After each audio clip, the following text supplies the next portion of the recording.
Is Labour the party of sleaze and lies? Let's start with the sleaze. Chancellor Rachel Reeves took £600 worth of free tickets to see a concert by Sabrina Carpenter, who ironically has a song called Buy Me Presents.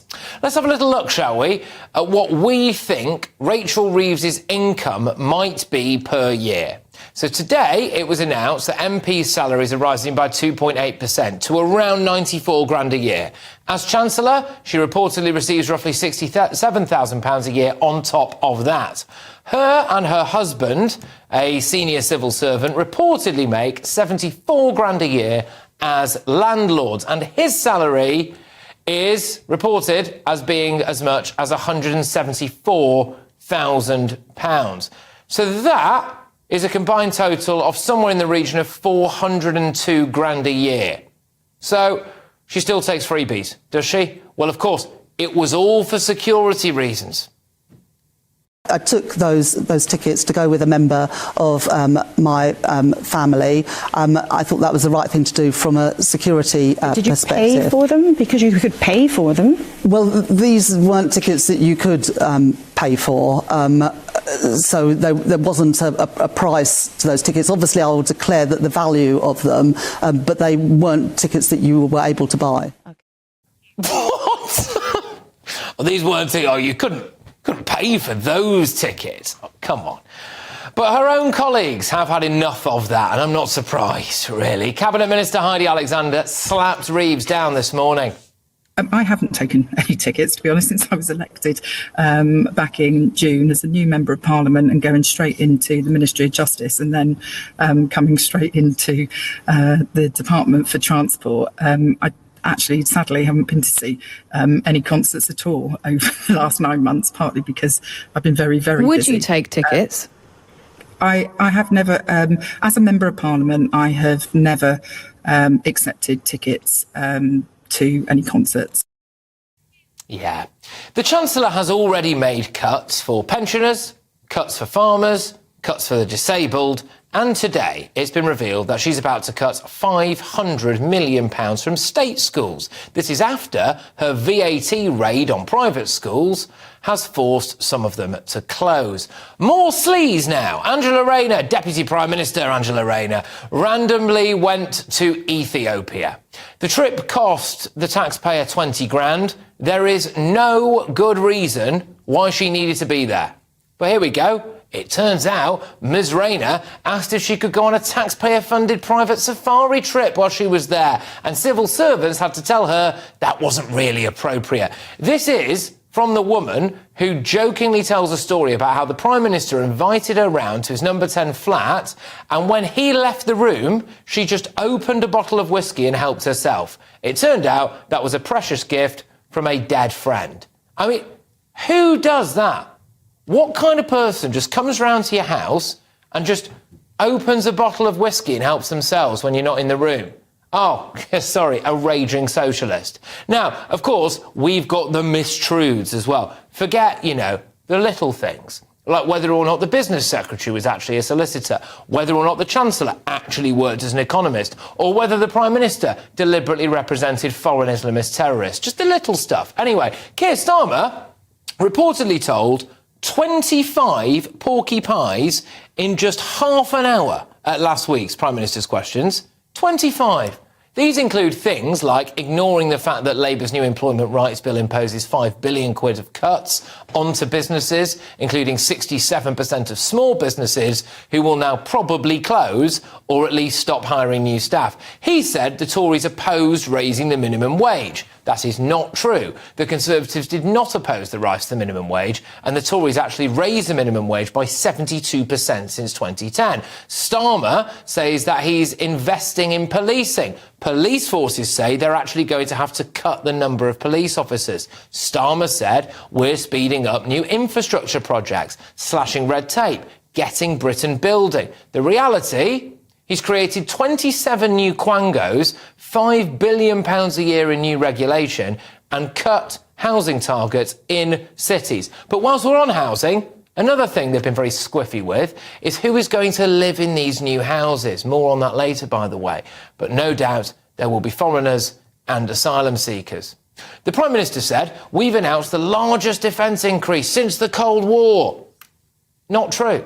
He's confirmed £6 billion worth of funding, but claimed that it would be £13 billion. Conceivably, Prime Minister Keir Starmer could have to come back to Parliament to correct the record 25 times based on last week's PMQs alone. On Wednesday, the Chancellor will stand up and announce a spring statement that may very well make you and everyone you know poorer. And just think about this.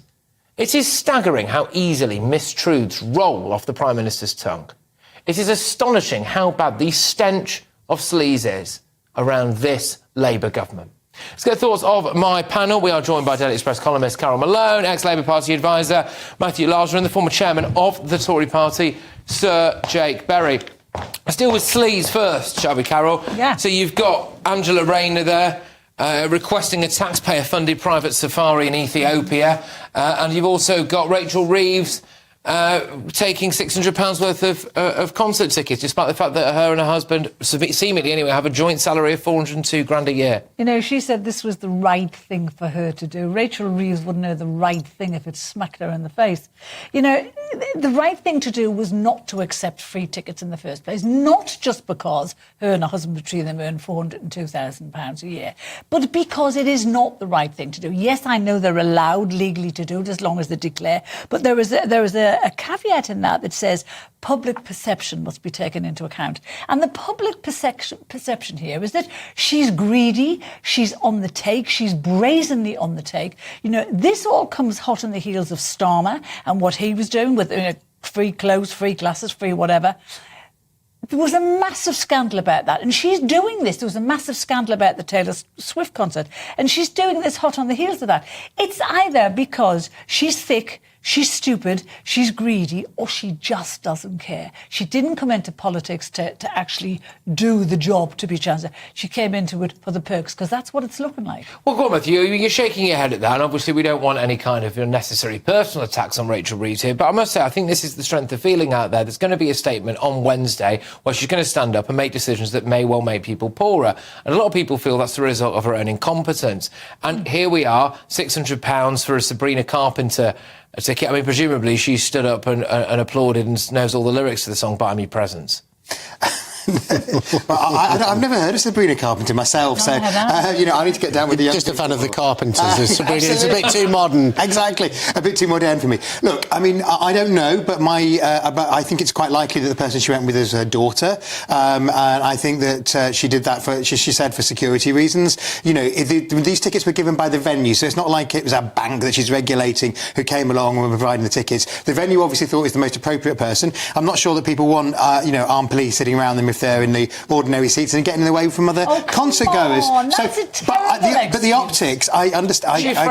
So basically what you're saying is that she's afraid of coming into contact with the British public. Not at all. I'm sure that she comes into contact with the British public every week. She does a surgery every week in Leeds in her constituency, and no doubt, and she meets people on visits across the country all the time.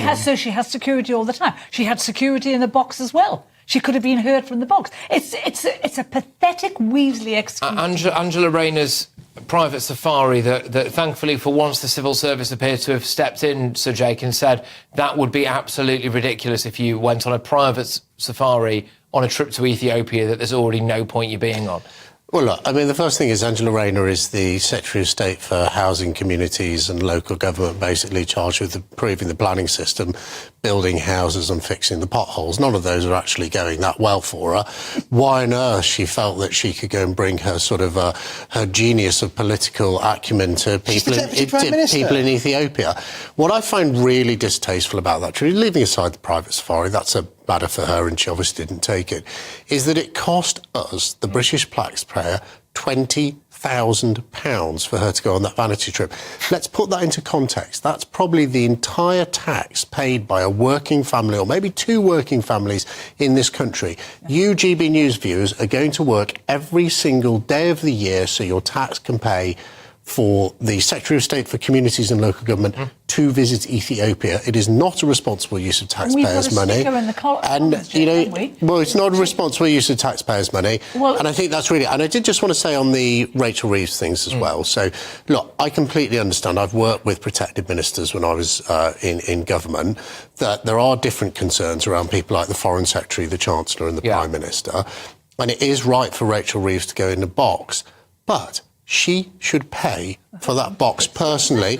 She's going to declare it costs 600 quid. I'm sure she could afford the £600. And what is really bad about it is, you know, things change in politics. And when I was an MP, you got offered lots of tickets. And I actually took some once to go to the races because I love horse racing. But things change. The British public has moved. And the fact that she and Keir Starmer, who's still got his box at the football, are ignoring that shows they don't care about what the British public think. I'm absolutely sick of politicians saying that they need to do these things for security. What about our security, all right? What about the fact now that sexual assaults are going through the roof? What about the fact that knife crime's everywhere? What about the fact that we've got illegal migrants committing all sorts of crimes and hanging around primary schools? It's us who need the protection, and the people who make the decisions that make us less safe, they get to go... We just want to be insulated from the world, don't they? Box somewhere, just in case a member of the public does something. We're the ones who have to put up with armed police at Christmas markets, yeah? They don't even go, they just swan around. They'd have their own personal armed protection. They could bring a Christmas market to Downing Street if they really wanted to. It really winds me up. The Labour Party spent years castigating the Tories for exactly this kind of behaviour, and it didn't take them. They've been in power for 8 months, and they've been caught out so many times now for doing this. I don't think they rumbled any Conservatives getting free clothes and free spectacles. No, I want to hear from Matthew on this, because the other aspect to this, so we've done the kind of sleaze bit of it, is the idea of lies. Now, Nick Timothy, a Conservative MP, put together a thread of 25 examples there. Some of them were crushingly boring, which is why I didn't read them all out. Some aren't true. Welcome to the House of Commons. Fair enough. Well done, Nick. I'm just saying, you know. But of times that Keir Starmer basically lied at the dispatch box at PMQs. This guy has got... he lies with ease, doesn't he, Keir Starmer? Not at all, Patrick. I mean, look, Nick Timothy's a Tory MP.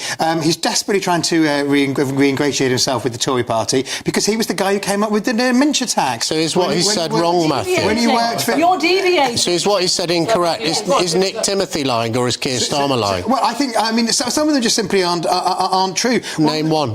The one about the increase in national insurance, all being about the Tory black hole, saying it's more was raised in the national insurance, employers' national insurance rise than even Labour's claim on the black hole. That is true. Nobody would dispute that because the extra money is going into the NHS. And so what the Tories saying, well, they want to leave more than 7 million people on waiting lists. Let's talk about the black hole. This is the black hole that the Office for Budget Responsibility has refused to acknowledge ever existed. We know exactly what happens here. She taxed people to the tune of 40 billion. She borrowed 30 billion because she wanted to spend more on public spending. And funny enough, that was 70 billion, which is what that adds up to. Now she's created her own black hole. Rachel Reeves lied on her CV about her qualifications. So this woman fibs all of the time. Matthew, on Wednesday, Rachel Reeves is going to stand up at that same dispatch box and issue a spring statement.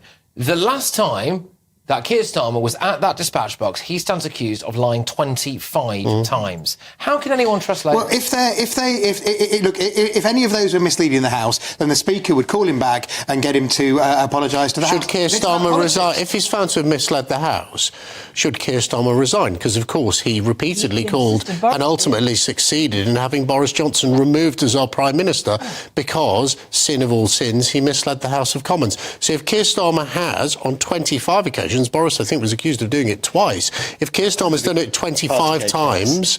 No, misleading the House twice, if you read the report. If he's done it 25 times in the course of one Prime Minister's questions, as a former senior Labour Party advisor, do you think he should resign? I don't think he is going to be found to misled the House. It's a hypothetical question, Jay. And well, hypothetically, should he resign if he did? Do we remember in the Boris Johnson era when his mates were paying for his wedding and they were bringing him food that was in Dalesford organic bags that were being left at the end of Downing Street when the rest of us were queuing outside supermarkets? supermarkets. So I'm not going to take any lectures from the Tories on these things. I personally, if I was in the cabinet, I'd take the Heidi Alexander approach, and I wouldn't take any tickets. Exactly. I think number 10 will be pretty cross that Rachel has headlines on this and not on today, which is pothole day, which the government wanted to talk about. Fixing the would they? But I think that they should all perhaps realise that if you don't go to a Sabrina Carpenter concert, it's not the end of the world. But Keir Starmer is still going to a free box at the football he's back in the stands every now. single week.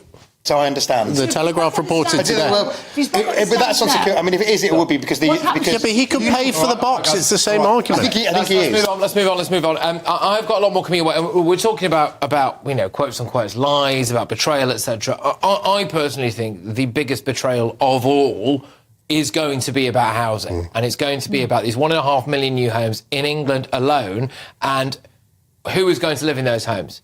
And I've been calling it for a very long time here on this show, and the truth is now out. It is going to be asylum seekers. It is going to be foreign nationals. We're going to be talking about that a little bit later on.